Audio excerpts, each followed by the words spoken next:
Bapak Ibu Saudara yang dikasihi oleh Tuhan Yesus, Shalom. Kita kembali dalam renungan Betani Kebumen.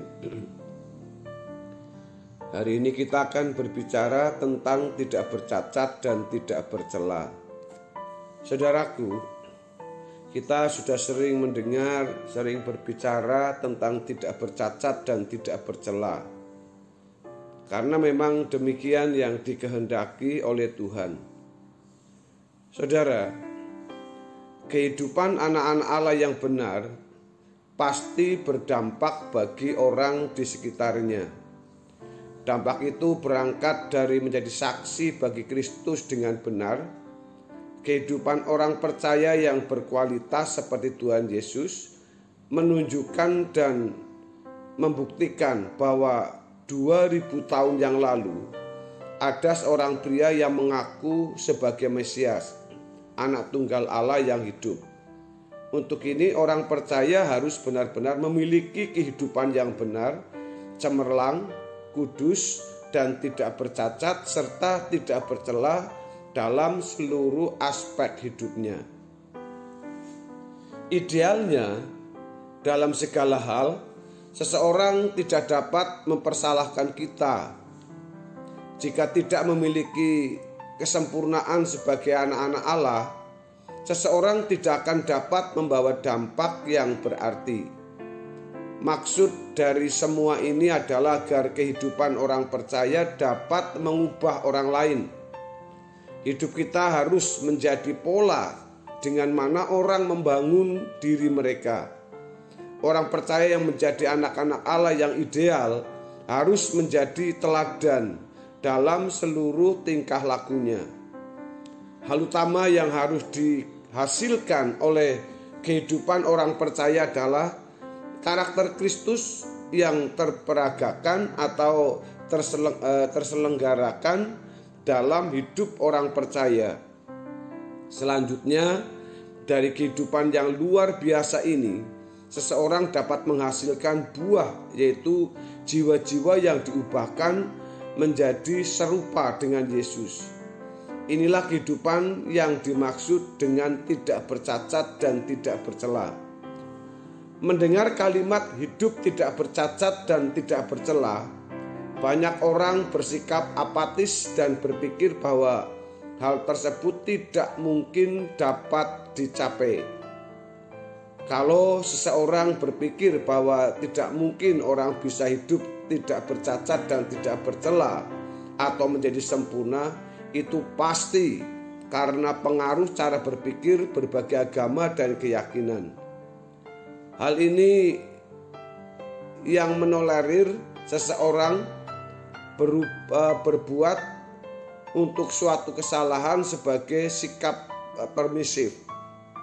Penyebab seseorang tidak bergairah untuk mencapai hidup yang tidak bercacat dan tidak bercela juga karena berpikir bahwa memiliki hidup tidak bercacat dan tidak bercela dirasa tidak menguntungkan.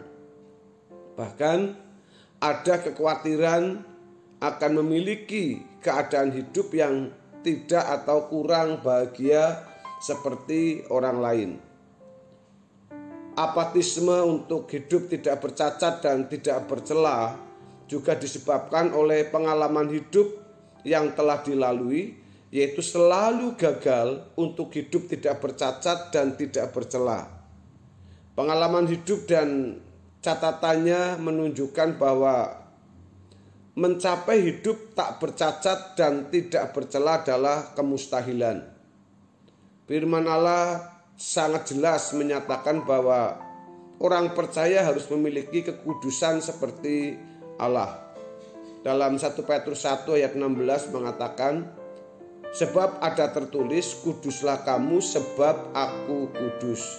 Bapak Ibu Saudara, ini adalah satu perintah, dan kalau firman Tuhan mengatakan, maka kita pasti bisa melakukannya. Sebab ada sarana lain untuk melakukan kebenaran firman Tuhan. Saudara-saudara, dalam perjanjian baru tidak memberi peluang sebenarnya untuk orang percaya boleh hidup bebas atau hidup dalam dosa. Orang percaya harus sempurna. Ini adalah harga mati yang tidak dapat ditawar. Dalam tulisan Paulus kepada jemaat Korintus, jelas sekali dikatakan bahwa mereka harus hidup tidak bercela dan tidak hidup dalam persekutuan dengan orang berdosa.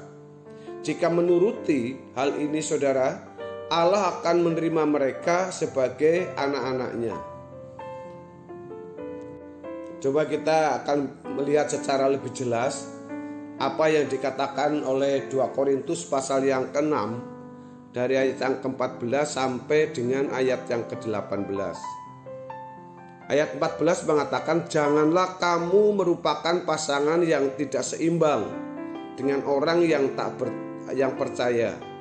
Sebab persamaan apakah terdapat antara kebenaran dan kedurhakaan? Atau bagaimanakah terang dapat bersatu dengan gelap? Persamaan apakah yang terdapat antara Kristus dan Belial? Apakah bagian bersama orang-orang percaya dengan orang-orang tak percaya? Apakah hubungan bait Allah dengan berhala? Karena kita adalah bait dari Allah yang hidup menurut firman Allah ini, aku akan diam bersama-sama dengan mereka dan hidup di tengah-tengah mereka, dan aku akan menjadi Allah mereka dan mereka akan menjadi umatku. Sebab itu keluarlah kamu. Penekanan ini saudara, keluarlah kamu dari antara mereka dan pisahkanlah dirimu dari mereka. Firman Tuhan, dan janganlah menjamah apa yang najis, maka aku akan menerima kamu, dan aku akan menjadi bapamu, dan kamu akan menjadi anak-anakku laki-laki dan anak-anakku perempuan. Demikianlah firman Tuhan yang Maha Kuasa. Bapak Ibu, dari pernyataan ini kita melihat bahwa kalau kita tidak bisa menjadi tidak bercacat dan tidak bercela, maka jelas di sini mengatakan bahwa kita masih menjadi orang-orang yang sama dengan dunia. Padahal Tuhan berkata, aku akan diam bersama-sama dengan mereka dan hidup di tengah-tengah mereka, dan aku akan menjadi Allah mereka dan mereka akan menjadi umatku. Saudara, coba kita bisa merenungkan ini tentang pernyataan Petrus tadi, kuduslah kamu sebab aku kudus.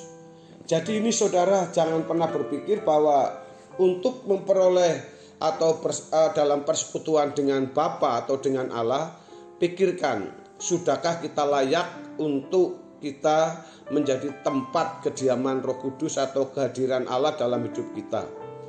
Saudara, kita seringkali melakukan pergaulan yang sering dikatakan bahwa kalau kita nggak mempunyai teman, ya apalagi sekarang banyak orang dengan berteman dengan siapa saja, yang penting hatinya happy, enjoy dengan kondisinya, tidak mempertimbangkan apakah itu bermanfaat atau tidak bermanfaat, apakah itu punya nilai kekekalan atau tidak.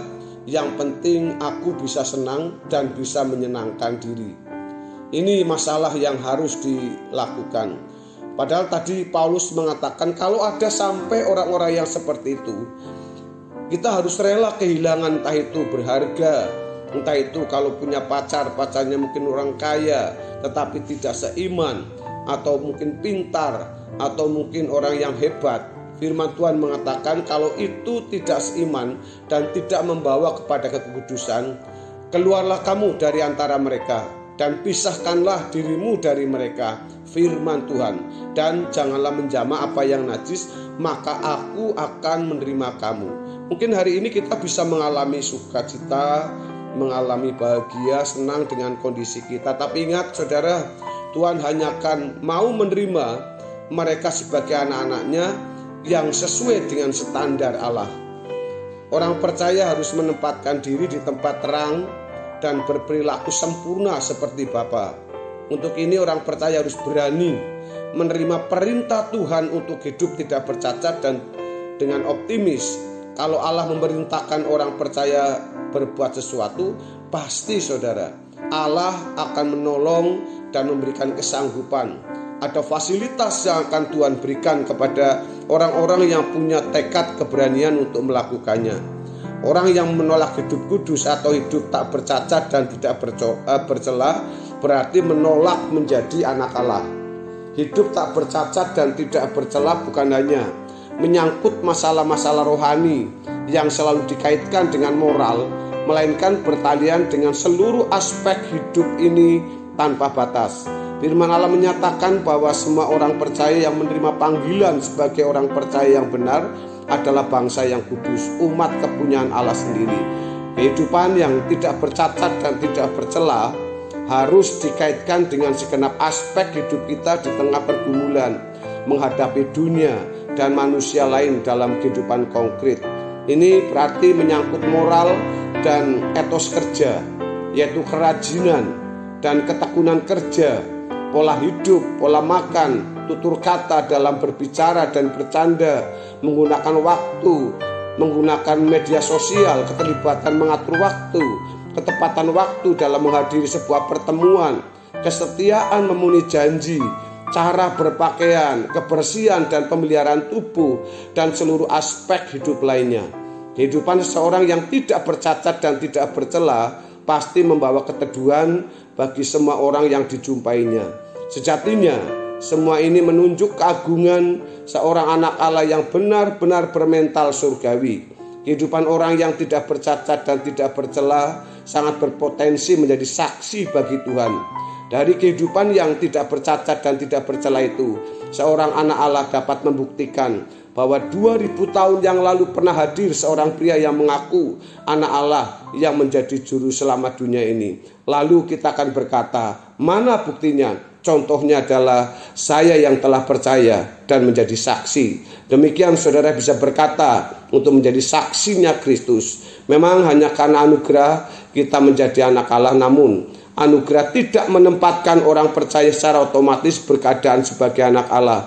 Berkeadaan sebagai anak Allah adalah hasil perjuangan dari percaya, dari orang yang percaya, yang menerima Yesus sebagai Tuhan atau menempatkan Tuhan sebagai pemilik kehidupan ini. Kiranya kebenaran firman Tuhan memberkati kita hari ini. Amin.